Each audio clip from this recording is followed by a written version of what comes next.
And the third one is express entry. Sorry, you just start from this way. You say the third one. Stop it and just say, and the third one is. Let me find a way to.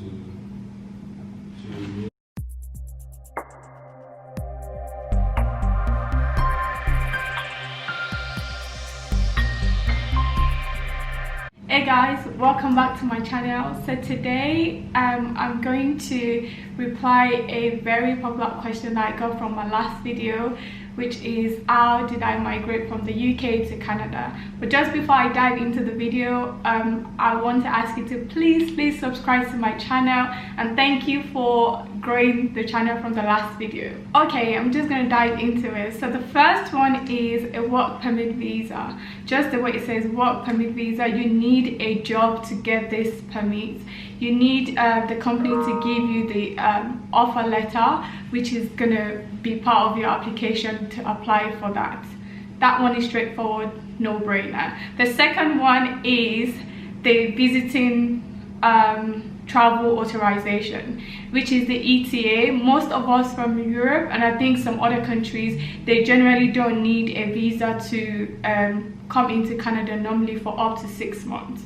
So all you have to do is apply for the ETA online, which takes like 2 to 5 minutes for you to get once you apply, and you just get back the authorization in your email, and that can take you up to 6 months in Canada, so you don't need any other permit.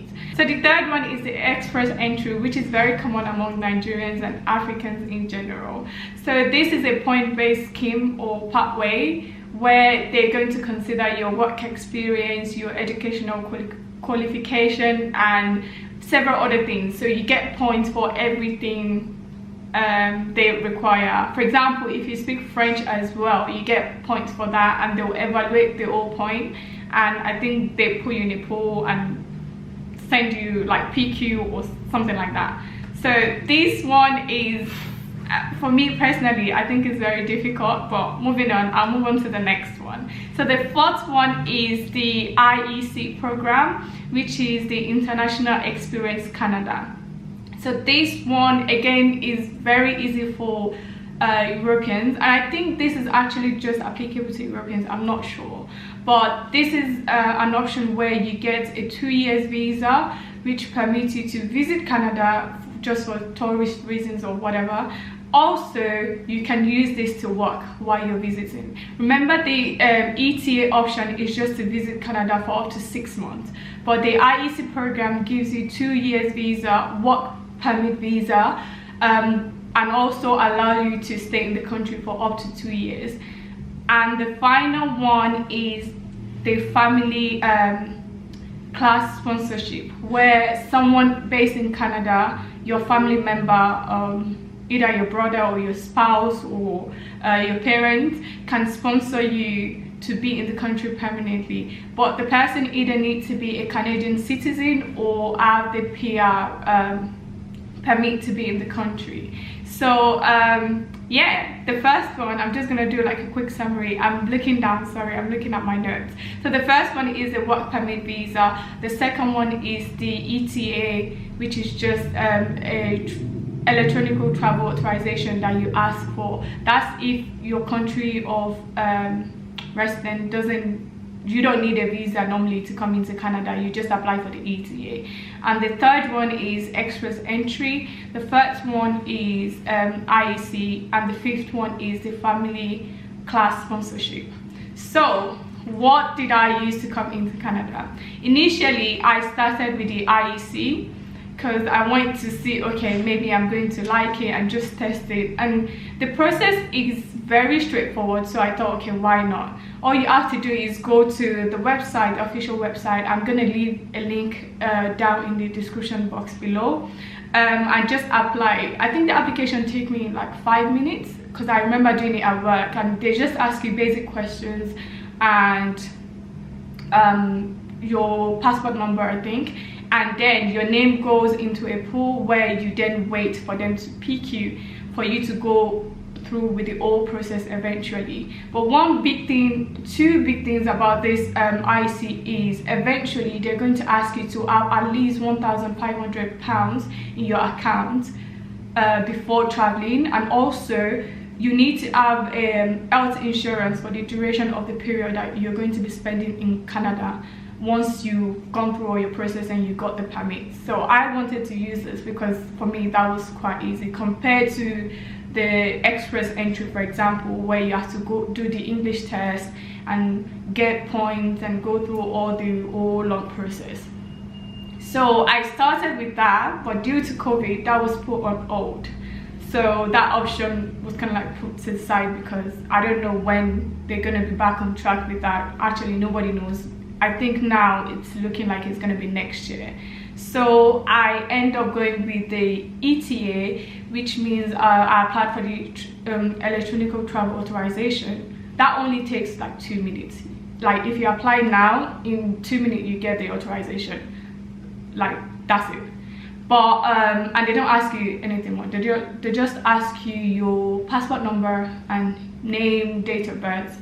That's it. Anybody can apply for that, as long as you're European and you don't need a visa normally to go into the country. So I applied for that, but because of COVID again, they're not allowing tourists in the country. So that means for me to be able to come, if you remember in my last video, I said, oh, the authorization came in. So we had to apply for an extended family authorization on top of that, which just during this period you need that. So you need to have a family member in Canada that you really want to come for. The only travel allowed now is essential travel, or you're coming to see a family member. And because my fiance was based there, I was able to apply for that. That means I can stay in the country for up to 6 months. But from the other option that I mentioned, for now I'm here based on the ETA pathway scheme program. Eventually I need to go on to another program so I can stay in the country eventually permanently. For now we're looking at going with the family class sponsorship, where my fiance can sponsor me to be in the country. It's not really sponsor per se, but that's what it's called. Basically, for someone to be able to sponsor you, they need to be, again, either a Canadian citizen or they have a PR. And also they need to be earning a certain amount of income for them to prove that they can take care of you while you're going through the process and while you're staying in the country for a longer period than the normal 6 months that you're meant to stay. So yeah, so that's basically it. I know there are other programs and other things that you can use, but I don't have everything, but that's the 5 top ones I would say for Europeans, especially if you're based in the UK or France or whatever in Europe. You can easily use that. Also, just to mention, the express entry is good because you get like a PR directly rather than having a visa where you have to renew every time. And I think that's one of the top options. However, I think the process can be a bit long depending on your situation, and because of all the tests you have to do. I don't know how I did a master's, but I don't like doing tests. I don't like doing like exams that put me under unnecessary pressure. But I think that one is good. And also the family class sponsorship is good because when your partner or your family member is sponsoring you, you apply directly to get the PR as well, rather than getting a visa that you have to renew like every year or every month or whatever. And yeah, so that's why we're going for that option. I don't know if all the process is going to be finalized before the end of 6 months, but we'll see about that. If not, maybe I'll have to get out of the country and come back. I don't know. Hopefully COVID is gone by then and the other options are open, or the IEC comes back to running and I can go back on that. But anyways, that's the end of this video. I hope you really enjoy it. Again, if you love this video, please give it a thumbs up and let me know what you think in the comment section below.